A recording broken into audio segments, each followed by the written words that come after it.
Happy almost weekend, everybody. You've almost made it. It's Friday, and sorry for being late with this week's video, but it's nice to be doing this with you again, and to have something slightly unfamiliar up here in front of you to start things off. No, this is not a new fancy wine glass we want to tell you about. It's a little shorter, stubbier, and definitely heavier, but it is heavy glass in order to maintain the cold temperature of its contents. This is in fact beer. Yeah, beer. And we haven't talked about beer at all, have we? Because for the entire duration of the pandemic, we could not really offer beer on tap. We couldn't offer anything.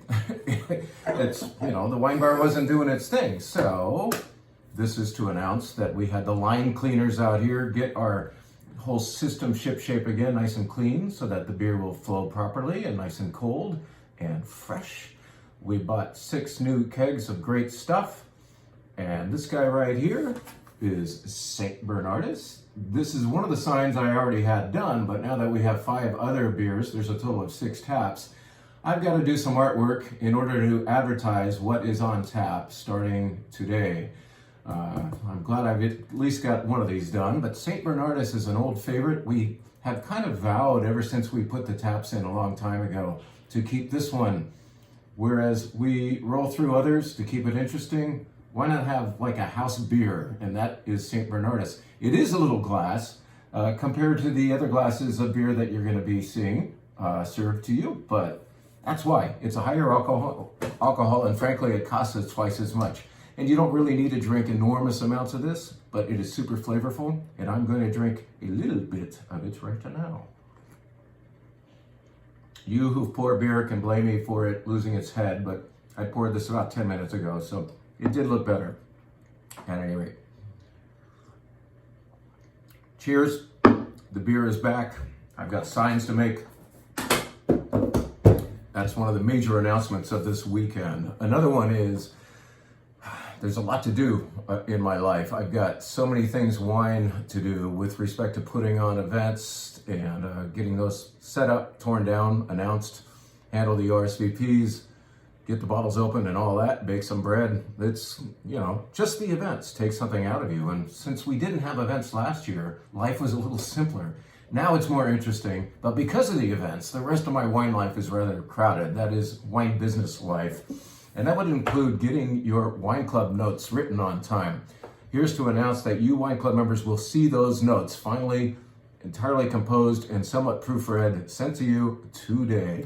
That will probably come in a separate email exclusive to you wine club members, but anybody who's curious should look up on our website, thewinesteward.com, more information on our 6 different monthly wine clubs.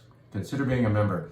Those who are members are definitely our most curious and broad-minded wine drinkers, whether they are in the more safe, I would say, fruit-forward California Wine Lovers Club, or the inexpensive Tuesday Night Wine Club, or they're aspiring to greatness with the World Class Wine Club or the Red Collector Club, yada, yada, yada. There's a white wine club as well.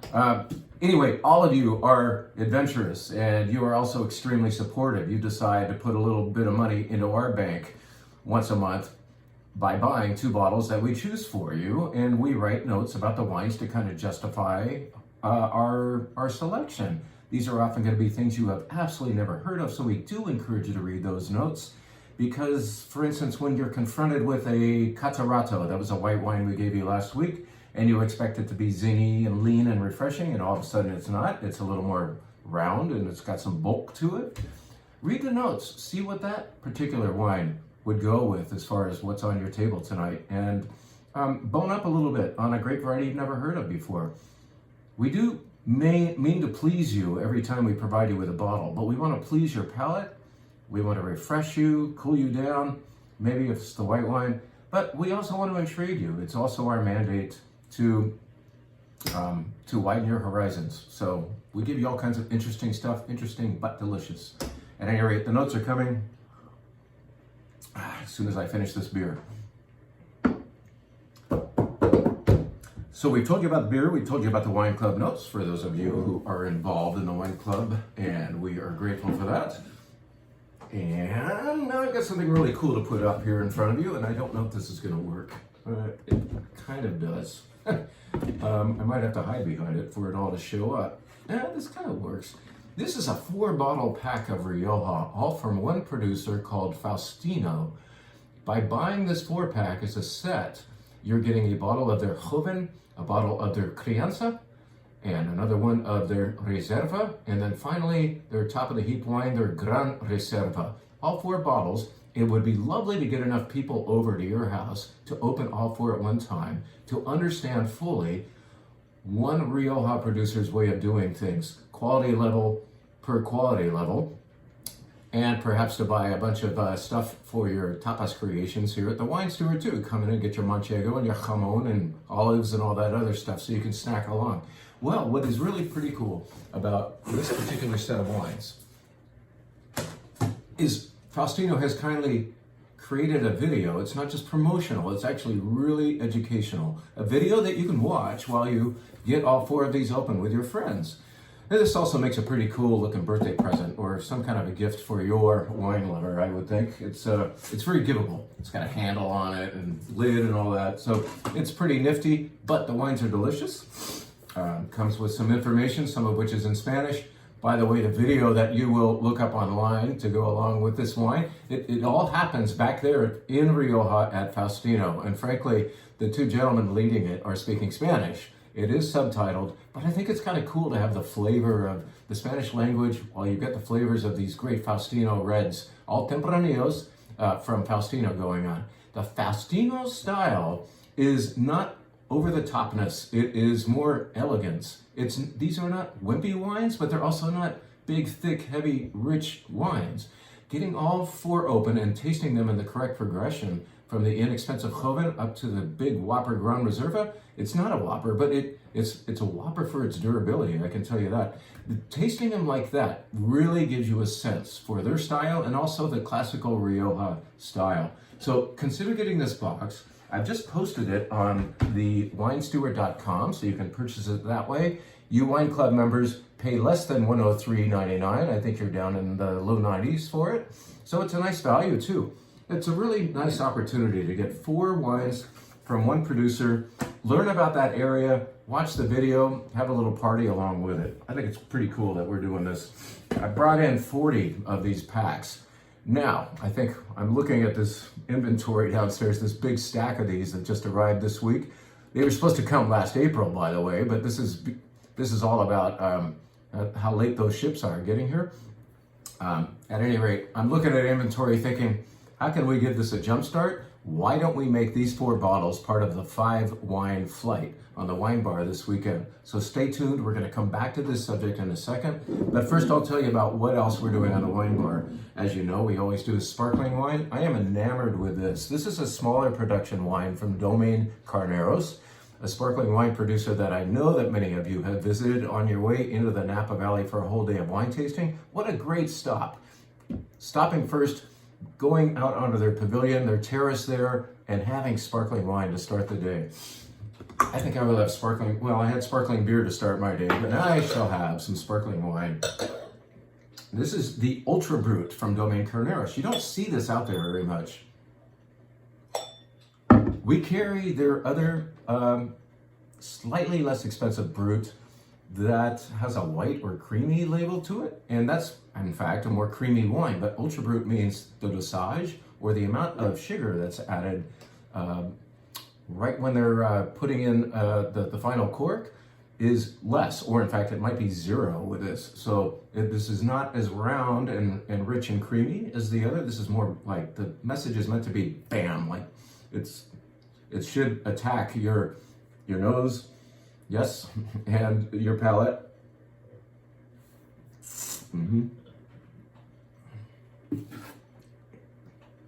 It's much more nervy than the other wine. I'm really pleased to be one of the few retailers out there carrying it. A lot of folks don't even know they make this. So check out the Ultra Brut. It's by the glass on the WineBar menu as of last night. We're a little late, right? But that's going on. And you know we always do a rosé, a dry rosé for you. It's a different one every week. That's because we have so many rosés down there. We keep bringing them in. We can't help it. We love this category, and you have learned to love it too. So thank you for your open-mindedness toward dry pink wines. You know, when the place opened, when we opened 20 years ago. Actually, by the way, this is my 20-year anniversary this week. So 20 years here. There's only one guy hanging around who's been here longer, and you know who that is. At any rate, thank you, Eric, for holding the fort until I showed up and I got to help him.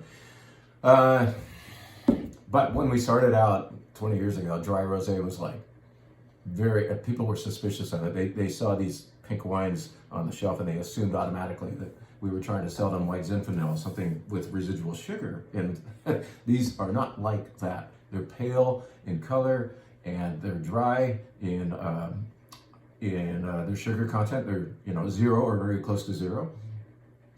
And they are fantastic for a hot Livermore Valley day. They are one of the only things you would feel like drinking on some of the days we are having lately.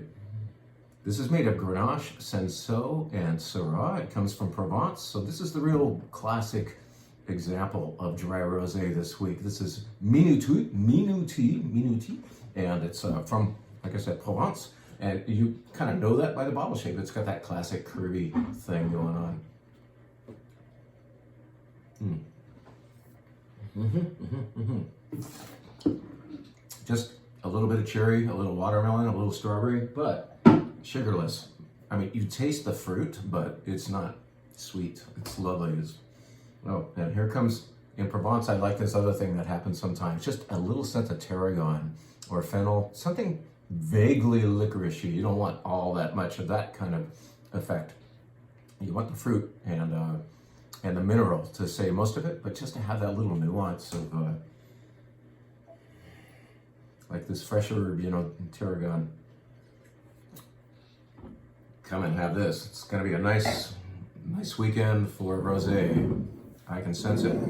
Well, I've got my red glass here for a white wine. I've already had some red wine in it, but I'm going to take this white wine and give this glass a little rinse and tell you about a white wine that I think can stand up to this Bordeaux style glass. So let's rinse this out and tell you about a white wine that we are nearly exclusive with here in California. In other words, this does not get distributed here. We have to be a little bit clever about getting it out here.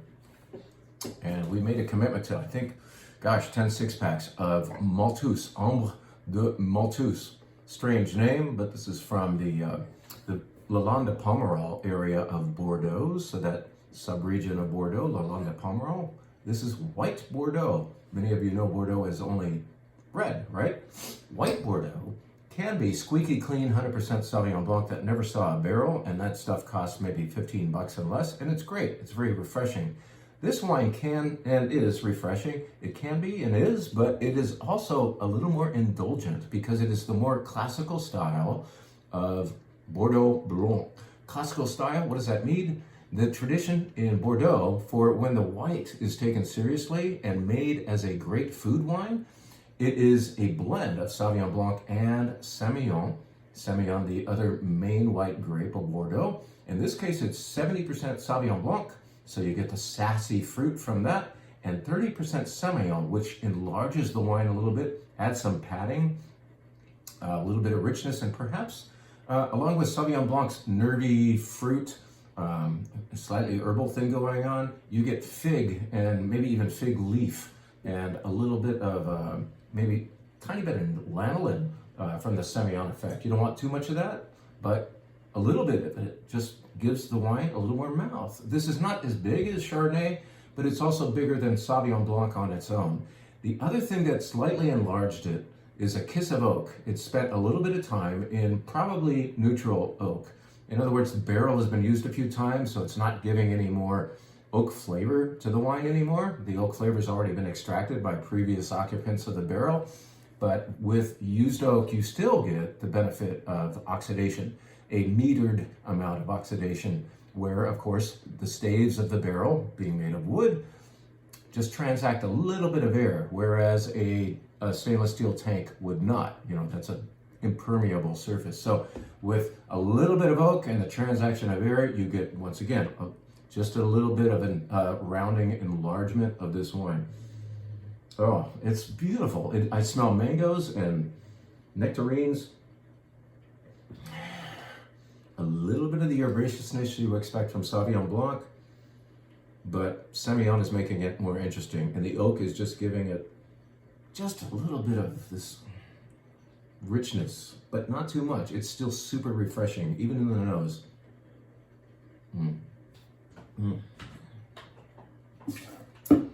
It does really well in the mouth, and it does really well in this glass. And it's too bad it's in that bucket. I don't think it would do well from a bucket. But the point is, you can take a good white Bordeaux that has seen some oak time and put it in a red Bordeaux glass, and I believe it works. This is a wine about fish. You really want to have like a lighter white fish dishes with this, maybe with butter or a delicate cream sauce. And then pork might just work too, a pork chop that's not overly embellished. Maybe a tiny bit of smoke, but just don't overdo that pork chop. But all of that protein in your mouth along with this will just be a wonderful dance. I know I spent too much time talking about this particular white wine, but it's special. It's also exclusive to us pretty much. And people don't talk about white Bordeaux very often anymore. It's kind of a class of wine that had its day.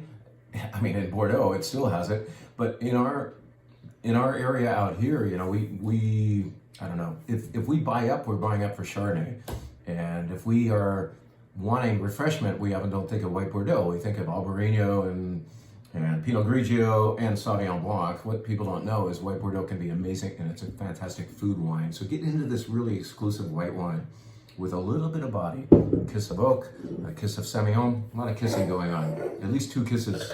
That's what happens in France.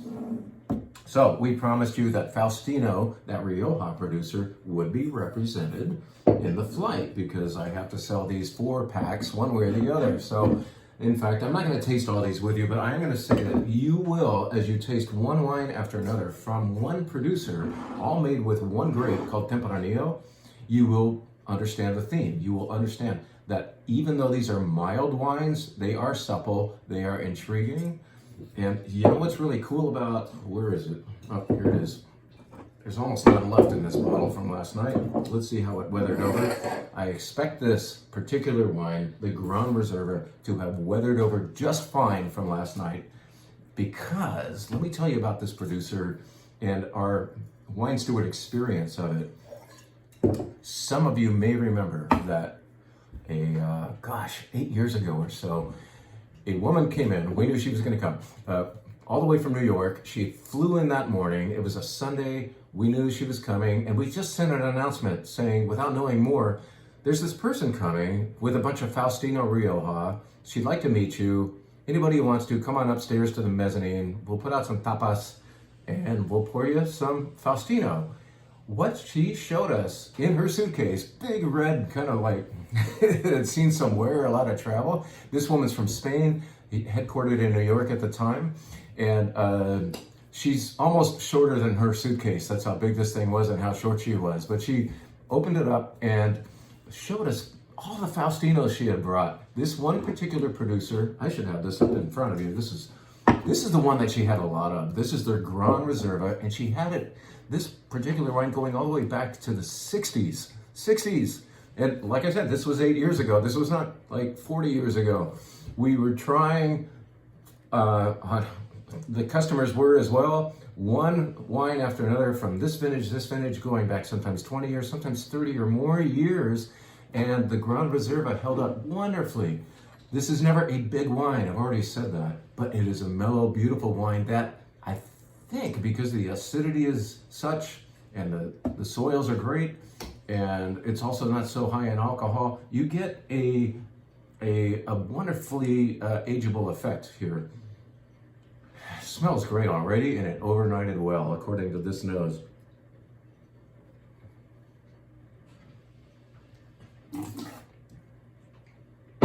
Faustino doesn't knock your socks off. It gently pulls them off.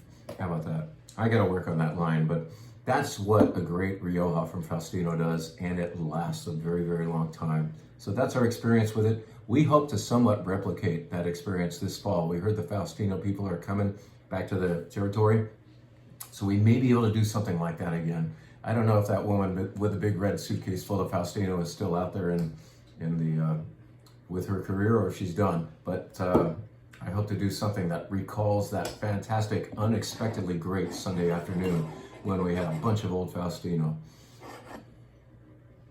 So anticipate this flight of Faustinos, with this being the crowning achievement. And then we're going to switch gears because we like to put 5 wines in the flight, right? So number 5 will be Spanish, but I want it to be a gear shift. I don't want it to compete with or resemble what we've just had 4 times. That is Tempranillo from Rioja.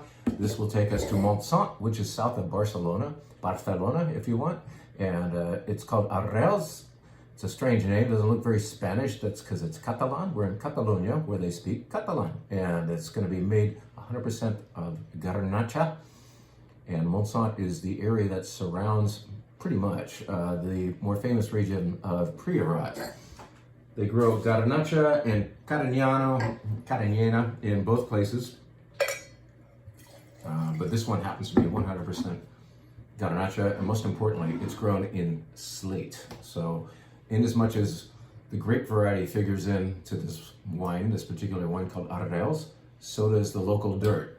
Some rocks out there, some great rocks. On the Mosel River, there is slate, and you can feel it and perhaps even smell it in a great German Riesling. And in the Loire Valley, you might have sand or gravel or limestone doing the talking, and you can actually sense that minerality in the wine. Well, it's another kind of slate called Licorea doing the talking here. The slate in this area is so famous it actually has a name. Isn't that cool? Licorea.